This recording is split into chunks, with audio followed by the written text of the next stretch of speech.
j'espère que vous allez bien. Bonne fête de Pâques. Voilà. Si vous avez bouffé du chocolat, et bah continuez. Je finis cette vidéo lundi parce que dimanche il faisait moche, lundi il fait encore moche. Donc désolé si la musique n'est pas au top, mais c'est pas moi qui fais la météo, malheureusement. Donc aujourd'hui on se retrouve pour un lecture en cours numéro 2 avec 2 shoujo et 4 sonen. Oui, c'est mon doute un peu, c'est pas grave. Donc 4 shonen. Voilà, donc on va commencer tout de suite parce que j'ai beaucoup de choses à dire sur les mangas. Je vais sûrement, cette vidéo va être un peu longue parce qu'il y a vraiment que des bons titres à représenter. Donc du coup, voilà. Donc on commence avec un de mes shoujo que j'ai commencé cette année, il y a quelques mois. Donc le tome 2 et le tome 3 de Crystal Girls. Voilà, donc qui est fini en 5 tomes. De Shiyu Takaoka, donc c'est un pseudonyme, c'est 2 sœurs qui sont derrière ce pseudonyme en fait et qui font ce manga. Donc je vais vous faire un petit focus sur les couvertures que je trouve sublimes. Donc vous avez la couverture du tome 2 qui est dans les tons roses, vous avez Notchan, que je vous ai un peu parlé dans le tome 1, enfin dans ma présentation manga, tout ça, enfin très très flou, mais moi aussi j'ai rien compris. Hop, et le derrière, tout mignon. Et le tome 3 qui est pour l'instant ma couverture préférée, voilà, avec les brillants d'améthyste, donc dans les tons violets, avec mon petit Haruko là, et une petite Kokoro en tenue de danse. Donc c'est chez Pika. Alors hop, je vais plutôt prendre le tome 2 pour montrer des images, histoire de pas trop... Voilà, je tombe sur une image, et puis non, c'est pas celle-là qu'il faudrait que je vous montre. Hop. Donc là, c'est une image qu'on retrouve beaucoup en couleur d'ailleurs, que je vais vous montrer. Donc voilà, donc les graphismes sont très sympas. Dans ce tome là, tout simplement, Kokoro va apprendre à danser la valse avec Haruto parce que il y a une porte dans le palais des brillants d'améthyste qui permettrait de retourner dans le monde réel. Mais du coup, il faut donner de l'énergie pour l'ouvrir. Bon, c'est pas exactement ce qui va se passer. Ça va plutôt être un peu la galère. Il y a Haruto et Kokoro qui vont faire une battle de danse contre les brillants d'améthyste qui sont 2 jumeaux vraiment experts en danse. Mais voilà, donc c'est assez intéressant. J'ai beaucoup aimé ce tome qui était beaucoup moins fouillé que le premier. Et voilà, qui était très mignon. J'aime beaucoup Kokoro qui n'est pas en mode oh bah c'est bon, je vais danser. Voilà, j'ai vraiment bien loupé. Et surtout, c'est vraiment bien fait marcher sur les pieds pendant les séances d'apprentissage. Dans le tome 3, il s'est passé un truc que je pensais vraiment pas qu'il allait se passer. Tout simplement, Kokoro arrive à revenir dans la réalité. C'est-à-dire qu'elle a réussi à sortir de la box. Et elle est la seule parce que Haruto... Alors hop, le réglage. Haruto était trop blessé de son combat avec les diamants pour pouvoir passer les portes, tout ça. Et du coup dans ce tome 3, moi je pensais vraiment que ça allait arriver dans le tome 5, genre oh vous avez fini et tout, sortez, faites votre live. Non, donc on le retrouve dans ce tome 3 et on découvre que donc Kokoro est vraiment essentielle, c'est même la seule qui peut sauver la box, la réinitialiser. Et pour ça, il va falloir quand même qu'elle fasse des choses qui sont pas forcément très simples. Voilà, il faut pas qu'elle appuie sur un bouton et puis ça va se passer. Non, ça va être un petit peu chaud et j'ai beaucoup apprécié. Voilà, donc il reste 2 tomes à cette série et j'ai vraiment hâte de les avoir. Le prochain tome sort, enfin le tome 4 sort le 4 mai et le tome 5 sort en juin, je ne sais plus quelle date. Donc voilà, donc c'était vraiment très sympathique, j'ai beaucoup apprécié ce manga, ce petit shoujo tout simplement. J'ai pas grand chose à dire, si un petit peu dans le tome 3 on commence à voir qu'il y a un homme mystérieux qui est par rapport au virus qui touche un petit peu les brillants, les idoles et tout ça. Et dans la fin du tome 3, Kokoro qui... Voilà, vous vous en doutez, elle est retournée dans la box pour aller sauver les gens, va rencontrer le brillant de Saphir, enfin la brillante de Saphir, tout à la fin du tome. Donc voilà, donc je vous conseille ce petit shoujo en 5 tomes. Voilà, donc je l'aime vraiment beaucoup, il est très sympathique. Le premier tome était totalement fouillis, mais les deux autres, enfin le 2 et le 3 représentent vraiment tout ça, on comprend beaucoup et c'est beaucoup plus fluide et très sympathique. Hop, on va caler là, d'hab. Ensuite on continue avec un autre shoujo, il s'agit de Last Note, le tome numéro 2. Voilà. Donc au prix de 6,95 à ma bibliothèque. À ce moment-là, j'ai décidé, j'oublie de mettre les prix avant de les plastifier. Donc c'est aussi chez Pika, j'ai pas mal de Pika aujourd'hui. Donc voilà, donc tout simplement, Emiru a voulu retourner chez elle.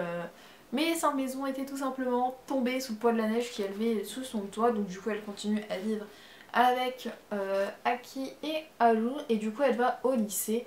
dans le même lycée que Aki, mais qu'il a redoublé vu qu'il était tout le temps absent. Voilà. Et du coup elle va vraiment découvrir la vie au lycée, elle qui était toute seule, elle va se faire des amis. Mais c'est surtout la relation Enielu-Aki qui est très intéressante, donc de ces deux-là. Parce qu'elle va vraiment évoluer et à la fin du tome on est là, ouais, ça va être chaud. Et on découvre pas mal du passé de Aki qui est assez particulier. Voilà, enfin particulier, bon, vous voyez quoi un petit peu son passé et des questions qu'on se pose un petit peu au niveau du tome 1. Donc j'ai pas grand chose à dire sur celui-là, j'attends vraiment le tome 3 parce qu'il y a les... Très souvent vous avez des doubles pages qui vous annoncent un peu ce qui se passe dans le tome prochain et là vous êtes là. What the fuck? Enfin moi j'étais là en mode ok il me faut le tome 3 là, juste il me le faut. Donc voilà, donc je vous le conseille aussi ce petit shoujo. C'est en 3 tomes donc c'est assez rapide, c'est par Kanoko Sakurakuji, donc une grande auteure de shoujo, il me semble qu'elle a écrit, enfin il me semble, elle a écrit aussi Blackbirds et c'était un gros succès il me semble. Voilà, j'étais pas trop shoujo à ce moment-là.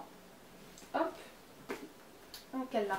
On passe ensuite en shonen avec L'attaque des titans Before the Fall, le tome 3, donc chez Pika Édition aussi. Alors là tenez-vous prêts, ils sont 4 à se mettre sur l'histoire. L'histoire originale de Hajime Isayama, d'après le roman de Ryo Suzukaze, le dessin de Satoshi Seki et le character design de Torei Shibamoto. Et j'ai buté sur aucun des noms, s'il vous plaît. Hein, voilà. Non, ça fait juste 7 fois que je tourne la vidéo, donc je commence à avoir l'habitude, voilà. Donc l'attaque des titans Before the Fall, je ne sais pas si j'avais déjà présenté les 2 premiers tomes dans une vidéo, mais voilà, c'est le préquel de Shingeki no Kyojin. Enfin, bah, j'ai dit Shingeki no Kyojin parce que j'ai découvert avec l'anime, donc du coup je l'appelle SNK. Voilà. Je ne dira rien.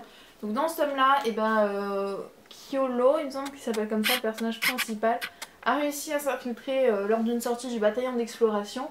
Et malheureusement, ils sont tombés sur un titan. Ah non, non, pas genre une armée de titans, non, un. Et c'est déjà la guerre. Donc en fait, dans une grosse partie du tome, on découvre vraiment la situation, genre... C'est pas grave, mon calepin est tombé, donc on va continuer les notes sans. Parce que j'ai un peu la flemme de me baisser pour le ramasser là, mais bon, tant pis.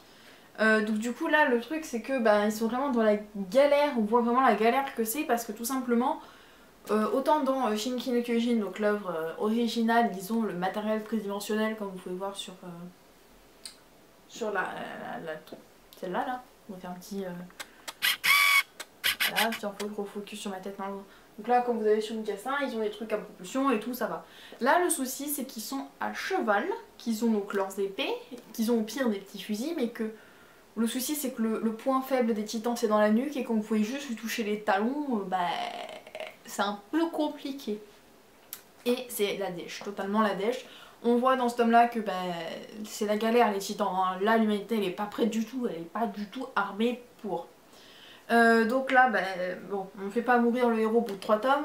Donc Kyolo arrive à s'en sortir avec le capitaine des bataillons d'exploration que vous voyez ici.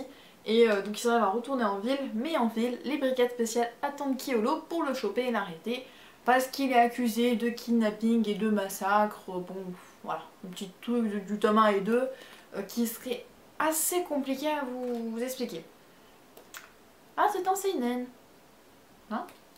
Oui, je m'aperçois des trucs parce que là, Pika l'a mis dans les seinen, mais pour moi, Shingeki no Kyojin est un shonen.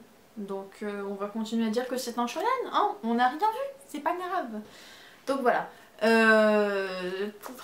intéressant, par contre si vous voulez commencer la série, commencez plutôt Shingeki no Kyojin normal, donc l'attaque des titans, ça vous piquera un peu plus les yeux parce que là les graphismes sont plutôt pas mal quand même. Mais l'histoire est beaucoup plus prenante dans Shingeki no Kyojin que dans Shingeki no Kyojin Before the Fall. Voilà, c'est ce que j'ai à dire sur ce petit tome. La couverture est pas mal aussi comparée à celle du tome 1, parce que je ne sais pas si je vous l'avais montré, mais putain il est derrière.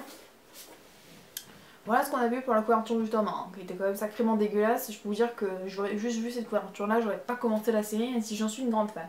Donc les couvertures s'améliorent beaucoup, j'ai le tome 4 et le tome 5, les couvertures sont pas mal. Hop. On passe maintenant à Noragami, encore chez Pika de Ada Shitoka. J'ai pas buté, voilà, ça fait 6 fois que je présente Noragami en vidéo et c'est bon, j'ai pas buté dessus. Donc dans ce tome 7 vous aviez un petit marque-page qui était sous blister, vous aviez ce marque-page là. C'est assez rare que j'ai des marque-pages comme ça, parce que j'ai plutôt des marque-pages droits. Mais du coup je trouve assez sympa. Donc voilà, donc dans ce tome 7, déjà je vais vous montrer l'illustration que je voulais vous montrer lors du tome 6, mais que je m'étais loupé et que du coup c'était Kagura. Hein, voilà, donc là c'est Yato, trop mignon Yato. Donc dans le tome 6, je vous avais dit que ça repartait dans un arc totalement mélancolique, que à la fin, Yato disait à Yukine qu'il fallait qu'il oublie, Idori, et en fait, donc là je sais plus à niveau de quel focus j'étais, ma tête, le manga, donc on va refaire. Et en fait, tout simplement, alors il faut que je chope les premières pages. Bon, on va faire comme ça parce que sinon j'y arriverai pas. Voilà, celle-là. En fait, tout simplement, il a harcelé Idori et donc Idori ne veut plus le parler. Elle l'ignore, tout simplement. C'est pas genre... c'est ce qu'il dit Yukine à un moment là, de oublier, tu m'as fait craindre le pire alors qu'elle refuse juste ses appels. Et faut savoir que je suis tombée dans le piège. Quand j'ai eu les scans, quand j'ai vu l'anime, il me semble que c'est dedans, et quand j'ai vu le manga. Voilà, 3 fois dedans. Je suis bonne lectrice quoi, hein, vraiment bien. Donc voilà, donc dans ce tome-là, il est assez sympathique. Les premiers chapitres sont bourrés d'humour avec ce chapitre-là, où on voit que Yato est un petit peu emboulé. On a le chapitre de la possession divine, où Yato prend possession du corps de Idori pour faire sa pub. On a un chapitre que j'ai adoré, que vous avez en OAV d'ailleurs. Il s'agit du chapitre où il se retrouve sous le soviet de Sakuya, donc avec Yato, Idori, Yukine, le dieu de la littérature, et Bishamon et tous les Shinki qui lui restent. Et que genre c'est un chapitre qui m'a beaucoup ému et qui m'a aussi beaucoup fait rire parce que quand vous voyez après tout ce qui s'est passé, Yato et Bishamon à côté qui sont là, on va boire, hein, on va carrément boire pour oublier ce qui se passe. C'est très sympathique. Hop, on va faire le focus qu'il faut. Hop. C'était vraiment super sympa. Ensuite, on découvre que les masques, donc vous avez les Yakashi normales, il y a les Akashi qui sont contrôlés donc, par des masques. Et on voit avec une entrevue entre les dieux, donc Bishamon est un petit peu, entre guillemets, jugé parce que un dieu ne fait jamais rien de mal, il fait toujours des choses bonnes. Dans ce tome-là, on voit aussi que celui qui contrôle les Yakashi avec des masques, donc ceux dont se sont servis Kagura, et que se sert Nora aussi de temps en temps, c'est un dieu qui les fait, qui les nomme, donc c'est un petit peu la galère parce que Landelor les a trahis quoi un petit peu, donc c'est assez intéressant, et surtout à la fin, Yato se fait kidnapper par Nora. À votre avis ça va donner quoi? Moi je sais ce qui se passe, j'ai vu l'anime mais j'ai trop envie de lire le tome 8 parce que voilà, c'est Yato se fait kidnapper par Nora et ici allons retrouver ton père, notre père, enfin je sais plus exactement le terme mais bon, en gros on parle du papa de Yato et ça m'intéresse beaucoup parce que j'aimerais bien savoir qui c'est et un peu l'histoire. Voilà, donc très très bon tome. Noragami est à plus de 15 tomes il me semble au Japon. Le tome 8 est sorti, le tome 9 sort en mois d'avril il me semble. Voilà, donc c'est une série pour l'instant qui sort tous les 2 mois, donc qui est assez régulière. Yep. Ensuite, on passe aux 2 premiers tomes de Aishin 21. Non, je n'ai pas décidé de commencer une nouvelle série. C'est juste que j'avais ces 3 tomes dans la bibliothèque que j'avais acheté je sais plus quand, pas très cher, je crois que j'avais 50 centimes l'unité. Donc j'ai décidé de me les lire, il m'en reste encore un. Donc Aishin 21 de Risho Inagaki et de Yusuke Mabuta, donc c'est le même dessinateur que actuellement One Punch Man, vu qu'il n'y avait plus de gros projets depuis Aichi, bah, il a repris les dessins de One Punch Man. Donc voilà, donc Aichi 21 c'est une série que j'ai énormément suivie sur Game One, en VF. Donc voilà, donc c'est une série que j'ai adorée. Donc, du coup quand j'ai vu les 3 premiers tomes, je me suis un petit peu jetée dessus. C'est une série finie en 37 tomes, voilà. C'est une série finie en 37 tomes, j'adore les graphismes, j'adore l'humour, j'adore... on va pas dire le sport, parce que bon, le football américain, bon, c'est pas non plus mon gros kiff, je ne regarde pas énormément de sport, j'assiste à des matchs de rugby uniquement pour les équipes que j'aime beaucoup. Et voilà, donc j'adore ce manga. Si vous cherchez un manga sur le football américain, et ben vous prenez Shield. Bon, c'est 37 tomes, mais bon, c'est sorti depuis un petit moment, je pense que vous pouvez le trouver d'occasion. Vous avez aussi l'animé qui est superbe. Et voilà, donc j'ai pas grand chose à dire, là c'est vraiment l'arrivée de Senna au club de foot américain qu'il devient Aishield 21, donc c'est-à-dire un coureur exceptionnel. Et dans le tome 2 on a le premier match contre les Hojo White Knight qui sera, enfin il me semble, le plus grand ennemi de Devil Bat, donc l'équipe de Senna, pendant tout le manga il me semble. Voilà. J'ai vu que des bribes. Mais du coup je vous le recommande, j'ai pas grand chose à dire parce que j'avais déjà vu, relu, revu, enfin voilà. Donc voilà, donc n'hésitez pas à me dire d'ailleurs si vous aussi vous connaissez Achille 21, et si vous avez bien aimé tout ça. Et ensuite on passe, je l'ai exprimé à la fin, le tome 50 de Fairy Tail. Donc pour tous ceux qui ne sont pas à jour de Fairy Tail, je parle pas des scans, hein, du tome 50, je vais pas spoiler totalement le tome 50, mais bon je vais un peu spoiler les arbres qui s'est passé avant. Donc vous pouvez arrêter la vidéo ici, c'est pour ça que j'ai mis à la fin. N'hésitez pas à vous abonner à la chaîne et à laisser un commentaire. Ensuite, donc pour tous ceux qui sont restés et tous ceux qui sont à jour de Fairy Tail, voilà. Donc le tome 50 en édition limitée. Voilà, je suis une très grande fan de Fairy Tail. Je peux pas m'acheter tous les volumes malheureusement. Quand j'ai commencé il y en avait déjà 40 il me semble. Ok, 30 peut-être. Un petit accent marseillais qui revient, désolé.